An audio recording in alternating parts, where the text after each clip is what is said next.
Hello YouTube family. तर आज आपण बनवणार आहे पावसाळा स्पेशल तांदूळ कुंदऱ्याची भाजी. पावसाळा सुरू झाला की निसर्गाच्या कुशीत अनेक नवनवीन पालेभाजी येतात. आज आपण अशीच एक पौष्टिक आणि खास रेसिपी बनवणार आहे, जी या व्हिडिओमध्ये तुम्ही पाहू शकतात. ती म्हणजे पावसाळा स्पेशल तांदूळ कुंदऱ्याची भाजी. ही भाजी चवीला जितकी छान लागते तितकीच ती आरोग्यासाठी फायदेशीर पण आहे. आणि ह्या भाजीवर कोणतीही फवारणी केली जात नाही, म्हणजे केमिकलचा वापर होत नाही. तर अगदी नॅचरल ही भाजी आपल्याला मिळते. तर त्यासाठी नक्कीच खायला पाहिजेत. तर इथं मी तांदूळ कुंदऱ्याच्या 2 जुड्या घेतल्या होत्या. नंतर तिला खुडून घेतलं आणि नंतर इथं स्वच्छ करून घ्यायचं 2 ते 3 पाण्याने. आता पावसाळा सुरू आहे तर थोडं भाजीपाल्यांना माती लागलेली राहते, तर त्यासाठी व्यवस्थित स्वच्छ करून घ्यायच्या 3 ते 4 पाण्याने.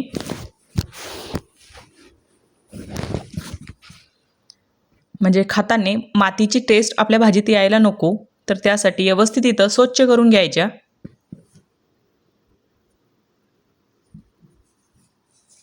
आणि हे बघा, असं याचं भाजीचं घाण पाणी इथं निघालं.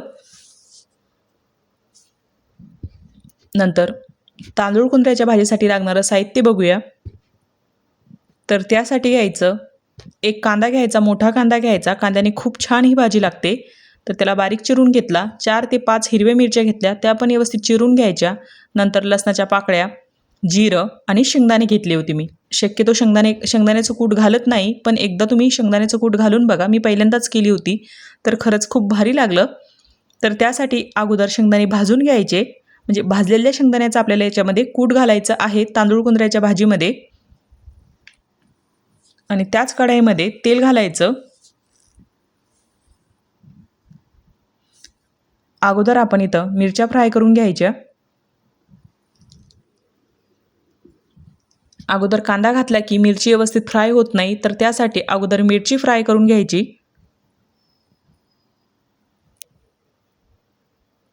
आणि आता पावसाळा सुरू झाला आहे, तर अशाच वेगवेगळ्या रानभाज्या तुम्हाला आपल्या यूट्यूब चॅनलवरती बघायला मिळेल. तर त्यासाठी नक्कीच बघा. आणि मिरच्या व्यवस्थित फ्राय झाल्या की कांदा घालायचा आणि कांदा छान सोनेरी कलर येईपर्यंत परतून घ्यायचा.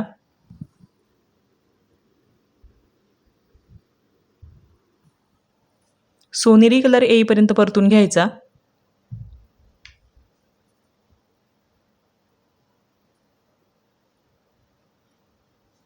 आणि कांदा व्यवस्थित परतला की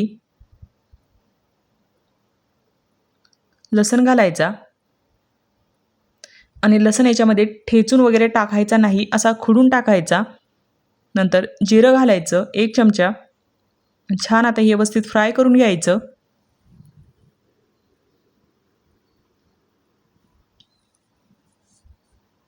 व्यवस्थित असं फ्राय करून घ्यायचं. नंतर थोडी हळद घालायची. ह्या भाजीवरती हळद वरून घालायची नाही, ती पण व्यवस्थित फ्राय करून घ्यायची.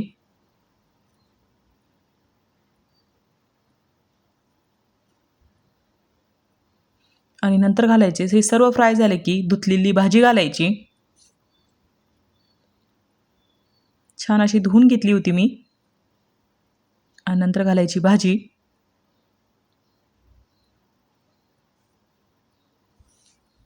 भाजी इथं मी कापून नाही घेतली, भाजी मी इथं खुडून घेतलेली आहे.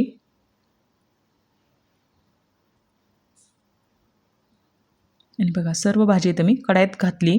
नंतर व्यवस्थित त्या कांदा मिरची लसण आणि जिऱ्यामध्ये व्यवस्थित मिक्स करून घ्यायची तांदूळ कुंदऱ्याची भाजी. आणि ह्या भाजीमध्ये पाणी घालायचं नाही, आपल्याला फक्त ही भाजी वाफेवरच होऊ द्यायची, अजिबात पाणी घालायचं नाही. आणि मिक्स झाल्यानंतर चवीनुसार मीठ घालायचं. मीठ घातल्यानंतर आपण शेंगदाण्याचं पण कूट तिथं तयार करून ठेवलं होतं, नंतर ते घालायचं. आणि छान ही सुकी भाजी बनते. तुम्ही टिफिनसाठी किंवा मुलांच्या टिफिनला पण देऊ शकतात, किंवा ऑफिसला जर तुमच्या घरचे जात असेल तर त्यांना पण देऊ शकतात. आणि शक्यतो आता सगळ्याच भाज्यावरती फवारण्या केल्या जातात, पण ही तांदूळ कुंदऱ्याची भाजी जी आहे त्याच्यावरती शक्यतो फवारणी केली जात नाही. आणि नंतर बघा त्याच भाजीला तिचंच पाणी सुटलं, म्हणजे वरून पाणी टाकायचं काम पडलं नाही. आणि ह्या भाजीमध्येच आता ह्या पाण्यामध्येच ही भाजी व्यवस्थित आपल्याला इथं शिजून घ्यायची आहे.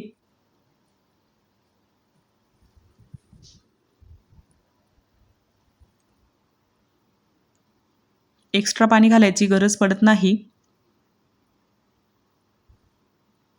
आणि जे आजी आजोबा आजपर्यंत आपले टिकलेले आहे तर त्या अशाच नॅचरल भाज्या खात होते, तर म्हणून ते 90-100 वर्षापर्यंत टिकले.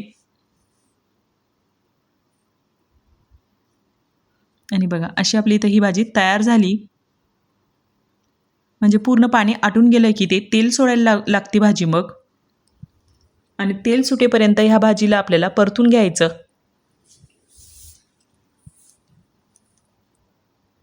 आणि बघा नॅचरल त्याचं आता भाजीचंच तेल सुटायला लागलं. चला तयार झाली आपली झटपट तांदूळ गुंजराची ही भाजी. नंतर इथं मी प्लेटिंग करून घेतली.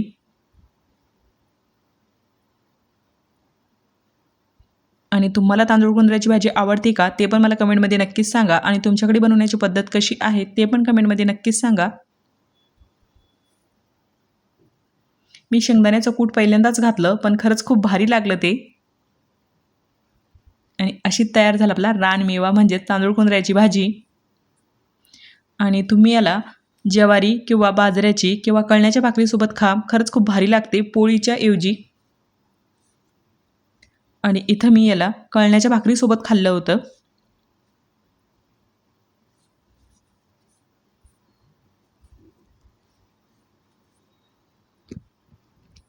तर मंडळी पावसाळ्याच्या दिवसात ही चविष्ट आणि पौष्टिक भाजी नक्की करून बघा.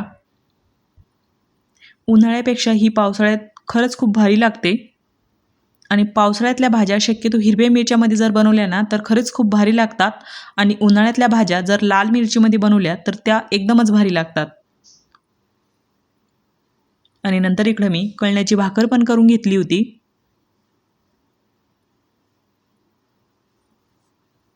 कळण्याची भाकर आणि तांदूळ गुंजराची भाजी असा आमचा हा आज बेत होता. आणि त्याच्यामध्येच माझ्या मुलाचं चालू होतं की मी ट्राय करून तुला सांगतो की कशी झाली ही भाजी.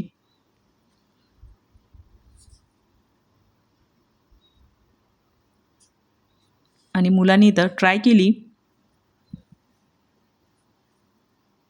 बाहेरचं खाल्ल्यापेक्षा जर मुलांनी असं जर खाल्लं तर खरंच त्यांच्यासाठी तर पौष्टिक आहेच. मग मुलांनी तर ट्राय केली.